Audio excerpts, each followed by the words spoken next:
আসসালামু আলাইকুম viewers, welcome to my channel. আজকে তোমাদের সঙ্গে একটা ইউনিক রেসিপি শেয়ার করব। এটা আজকে আমার বাড়িতে বানানো প্রথম মিষ্টির রেসিপি। হ্যাঁ, একদম দোকানের মতো নরম তুলতুলে স্পঞ্জি মিষ্টি তোমরা বাড়িতে কিন্তু খুব সহজেই বানিয়ে নিতে পারবে। আর এখানে কিন্তু মাত্র 1 কাপ দুধ দিয়ে তোমরা 500 মিষ্টি বানিয়ে নিতে পারবে খুব সহজে। এজন্য প্রথমে আমি এখানে একটা প্যানে 1 কাপের মতো দুধ নিয়ে নিচ্ছি।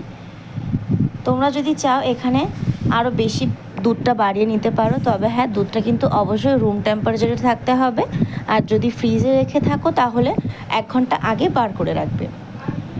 দেখো, দুধটা জাল করতে করতে আমার এখানে 2 চামচের মতো ভিনিগারের প্রয়োজন হয়েছে। ভিনিগারটা দেওয়ার সঙ্গে সঙ্গে কিন্তু ছানাটা খুব সুন্দর কেটে গেছে। একটা জিনিস খেয়াল রাখতে হবে, তোমরা যখন ভিনিগার দিয়ে ছানা কাটাবে তখন অনবরত কিন্তু নাড়াচাড়া করতে হবে, তাহলে বাকি যে দুধটুকু থাকবে সবটা এখানে ছানা হয়ে আসবে। আর এই যে এরকম একটা বড় ছাঁকনির তোমাদের প্রয়োজন হবে ছানাটা ঢেলে নেওয়ার জন্য। দূর থেকে দেখে কিন্তু ছানাটা পরিমাণে খুব অল্প মনে হলেও এখানে বেশ কিছুটা ছানা ছিল। আর বাকি যে দুধের পানিটা ছিল আমি তার মধ্যে ভিনিগার দিয়ে আরও কিছুক্ষণ জাল করে নিয়েছি। আর বাকির যে দুধটা আমার রাখা ছিল আমি সেটা দিয়েও বেশি করে ছানা তৈরি করে নিয়েছি, কারণ আমি যখন ছানাটা তৈরি করছিলাম আমার মনে হচ্ছিল এই মিষ্টিটা আসলে খুব সুন্দর হবে আর এটা খাওয়ার সময় কম পড়ে যেতে পারে। ওই কারণে আমি একটু বেশি করে ছানা তৈরি করে নিয়েছি। এখানে প্রায় 500 মতো ছানা ছিল। ছানাটা তৈরি করে নেওয়ার পরে বড় ছাঁকনির সাহায্যে আলাদা করে পানিটা ফেলে দিয়ে আমি শুধুমাত্র ছানাটা নিয়েছি। আর একটু ঠান্ডা পানি দিয়ে কিন্তু অবশ্যই ধুয়ে নিতে হবে। আর শুকনো একটা কাপড়, পরিষ্কার কাপড়ের মধ্যে নিয়ে এই ছানাটাকে রেখে বেশ আধা ঘন্টা মতো রেখে দিতে হবে, যাতে করে এর মধ্যে থাকা এক্সট্রা পানি খুব ভালোভাবে শুকিয়ে যায়। ছানাটা মাখার সময় কিন্তু একদম শুকনো রাখতে হবে। এতে যদি পানি থাকে তাহলে মিষ্টিগুলো কিন্তু শিরায় দেওয়ার সাথে সাথে খুলে যাবে, সেটা অবশ্যই খেয়াল রাখতে হবে।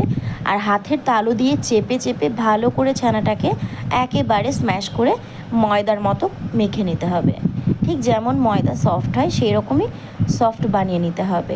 আর যখন দেখবে এটা হাতে পাখালে একেবারে গোল গোল হয়ে আসছে তখন বুঝতে হবে আমাদের ছানা মাখাটা কমপ্লিট হয়ে গেছে।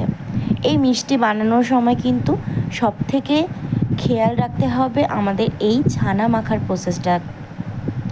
এই ছানাটা তোমরা যতটা ভালো করে মাখতে পারবে মিষ্টি তত সুন্দর ফুলবে আর মিষ্টির মধ্যে শিরাগুলো খুব সুন্দরভাবে চলে যাবে। আমি এখানে 1 কাপের মতো পানি দিয়েছি, এলাচ দিয়েছি আর দারচিনি দিয়েছি। এলাচটা অবশ্যই মাঝখান দিয়ে ফাটিয়ে দেবে, তাহলে কিন্তু ফ্লেভারটা আরও বেশি সুন্দর হবে।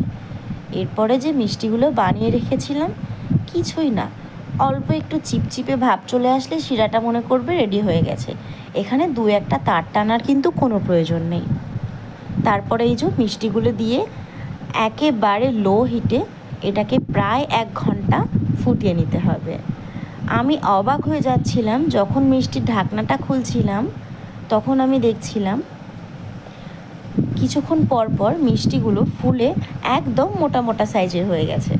আমি যেহেতু প্রথমবার মিষ্টিটা বাড়িতে বানিয়েছি এই জন্য আমার ভীষণ ইন্টারেস্টিং লাগছিল এই মিষ্টিটা যখন ফুলে উঠছিল। তোমরাও বাড়িতে কিন্তু এইভাবে একেবারে ঝটপট খুব সহজেই দোকানের মতো স্পঞ্জি আর রসে ভরা মিষ্টি বানিয়ে নিতে পারো। তবে আমার আজকে এই মিষ্টি বানানোর রেসিপিটা তোমাদের কাছে কেমন লেগেছে অবশ্যই কমেন্টে জানিও। দেখতে পাচ্ছ আমি এখানে অনেকগুলো মিষ্টি কিন্তু তৈরি করে নিয়েছি। তবে আজকের ভিডিওতে কমেন্ট করে দাও আর যারা নতুন এসেছো সাবস্ক্রাইব করে দাও। Thanks for watching. Allah Hafiz.